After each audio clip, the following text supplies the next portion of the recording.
des Alpes, fée du Dauphiné, à la frontière du Dauphiné et du Forêt, en face de Vienne et près de Sainte-Colombe, est une éminence appelée le Puy des Fées ou le Fort des Fées. L'historien Chorier en fait mention et rapporte une inscription latine qui était gravée sur une colonne non loin de cet endroit même.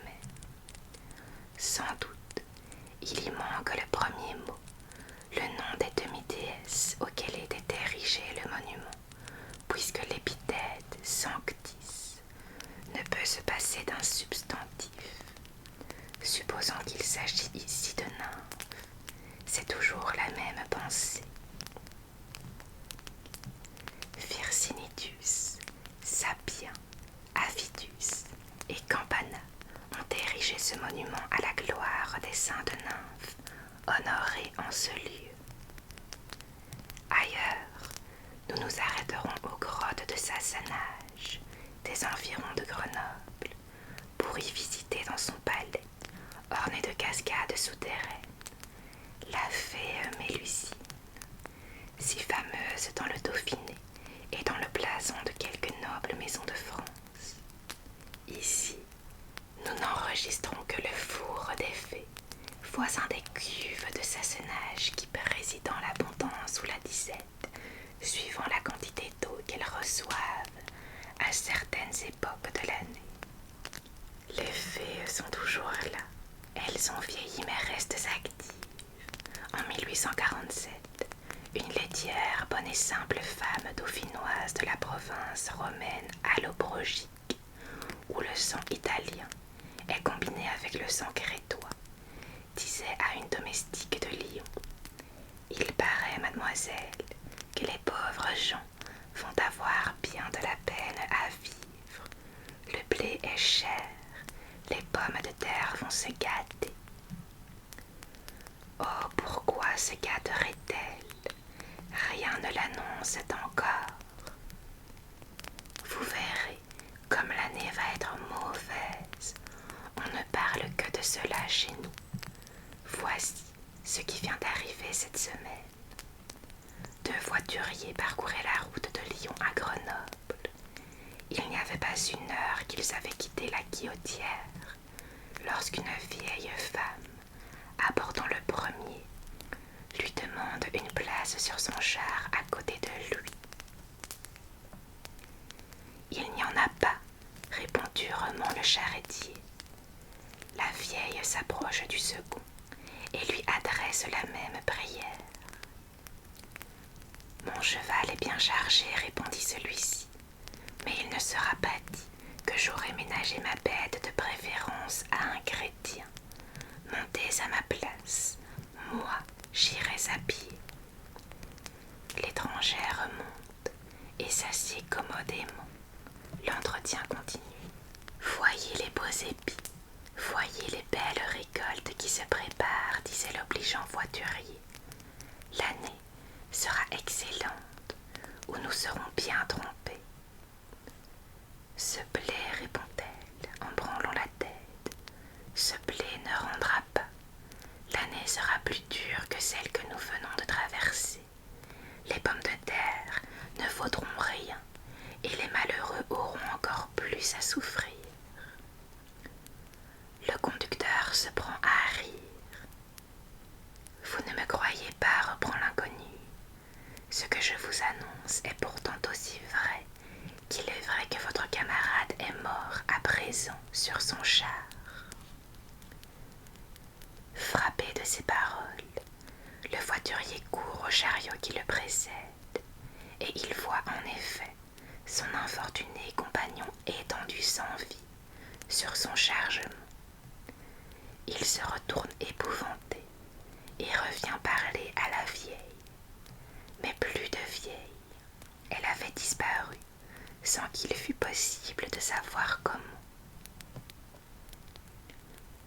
La cuisinière de Lyon avait laissé parler sa laitière sans l'interrompre. « Mais c'est un conte, ma pauvre Marion, lui dit-elle. C'est un conte de fées que vous nous faites là. »« Oh, un conte que non,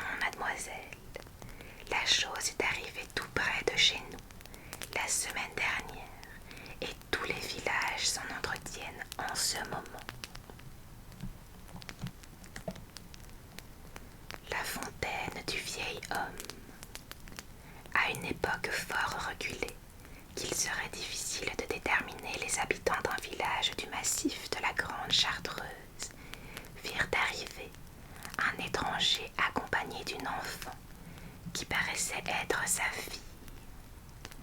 C'était un homme déjà mûr, à la taille élevée, au visage noble et distingué. Portant l'épée et le costume des chevaliers, la jeune fille accusait 15 ou 16 ans, une vraie tête d'ange avec ses longs cheveux blonds où le soleil semblait avoir oublié un rayon, ses grands yeux bleus qui laissaient lire jusque dans le fond de son âme, son front resplendissant de grâce et de beauté, sa démarche pleine de grandeur. Volontiers on l'eût prise pour une apparition céleste. Ils s'établirent sur les bords du lac de Saint-Julien de Rats, alors appelé Saint-Guelin de Rats. Les mystères dont ils eurent soin de s'entourer excita bien un peu la curiosité des voisins et même du gouverneur du château fort de la Perrière. Mais ce sentiment de curiosité d'ailleurs fit promptement place à la plus vive sympathie quand on vit de quelle façon ils prétendaient s'imposer au pays. Les malheureux de toute la contrée devinrent leurs protégés et l'objet de leur constante préoccupation. Y avait-il un pauvre dans le dénuement, un malade en danger? Vite, ils s'accouraient, apportaient secours et remède. Fallait-il penser quelque plaie? La jeune fille s'en acquittait avec une dextérité qui arrachait aux pauvres gens des cris d'admiration. La besogne terminée, il faisait quelques courtes recommandations et se retirait, comme impatients de rentrer dans leur mystérieuse retraite. En 6 mois, ils se concilièrent si bien la sympathie de tout le pays qu'on les vénérait comme des anges. Ils vécurent là 2 ans, aussi impénétrables que le premier jour, mais sans cesse prêts à voler au secours des malheureux. Puis, un matin, les volets de la petite maison qui regardait le lac ne s'ouvrirent pas. Un grand malheur irréparable venait de fondre sur le vieillard et sur tout le pays. Que s'était-il donc passé? On ne le sait pas au juste, car personne n'assistait au dramatique événement qui fit verser des larmes. Mais il est probable que la jeune fille, ayant voulu cueillir des nymphéas dont les larges feuilles couvrent la surface du lac, s'était approchée trop près du bord. Le pied lui avait glissé, et la pauvre enfant s'était vue passer à trépas, sans qu'aucune main ne se tendît vers elle. Ce ne fut qu'au soir que le père, inquiet, ayant fait le tour du lac, aperçut dans les roseaux le corps inanimé de sa fille. Les flots n'avaient pas voulu garder leur victime. Elle tenait encore dans ses mains crispées une touffe de nénuphar. Ses funérailles eurent lieu 2 jours après, au milieu des sanglots et des gémissements d'une foule innombrable, accourue de 10 lieues à la ronde. Son père, plus pâle que le linceul qui recouvrait la morte, voulut lui-même la conduire à sa dernière demeure. Puis, quand tout fut fini, il se retira, et de si longs mois, on ne vit briller aucune lumière ni s'ouvrir aucune porte dans ce foyer visité par la mort. Les bonnes gens s'imaginèrent que le vieillard, brisé par la douleur, était allé rejoindre sa fille dans l'éternel repos. Personne, néanmoins, n'osa s'en assurer. La superstition avait alors trop d'empire sur les imaginations. On s'écarta même de son chemin pour éviter de passer à côté de la mystérieuse maison. Et quand on le faisait, hommes, femmes, enfants pressaient le pas et se signaient dévotement. Un jour pourtant, ce deuil étrange eut une fin. On rencontra le vieillard portant un vase et se dirigeant du côté de ses gorges. Vous auriez juré qu'en 6 mois, il avait vieilli d'un siècle. De grandes et profondes rides creusaient son front. Ses cheveux étaient plus blancs que neige. Sa tête, d'ordinaire si droite, se penchait tristement vers la terre, incapable de porter le poids qui l'écrasait. Sa démarche était chancelante. Toute sa personne, cassée, parisée. Où allait-il ainsi, courbé en deux, par ces chemins solitaires où l'on risque de s'égarer sans rencontrer âme qui vive? On le sut plus tard, mais chose merveilleuse, les petits enfants qui avaient connu le vieillard, écrasés par l'âge et le chagrin, grandirent, vécurent et moururent à leur tour. Leurs enfants fournirent une longue carrière. 3 générations se succédèrent ainsi, et le vieillard était toujours là. La mort semblait l'avoir oublié dans ce monde.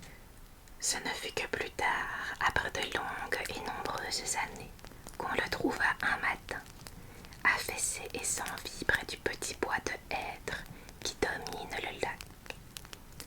Le gouverneur du château le fit enterrer avec tous les honneurs dus à son rang de chevalier, car malgré le mystère dont il était constamment enveloppé, le peuple n'avait cessé de le considérer comme tel, et la tradition s'en était perpétuée dans le pays. Alors seulement on découvrit le secret de ces courses quotidiennes que personne ne s'expliquait. À la mort de sa fille, fou de douleur, il s'était engagé par vœu à ne manger que du pain et à ne boire que de l'eau claire de la première source qu'il rencontrera après avoir marché 2 heures durant. La foi de ces époques et le chagrin expliquent de pareils engagements. Or le hasard le conduisit à cette fontaine jaillissante, dont les eaux avaient la propriété de faire vieillir, il est vrai, mais en revanche d'empêcher de mourir, de sorte que celui qui désirait la mort et l'appelait à grands cris comme un remède à la violence de sa tristesse, trouva sans s'en douter une sorte d'immortalité que d'autres achèteraient chèrement. Et c'est depuis ce temps-là que la fontaine qui coule là-bas, dans les profondeurs de l'abîme, porte le nom de fontaine du vieil homme. Voilà les amis pour ces 2 contes et légendes des Alpes qui j'espère vous auront plu et vous auront permis de vous relaxer. Sur ce, je vous souhaite de passer une très très bonne nuit et nous on se retrouve à la prochaine lecture.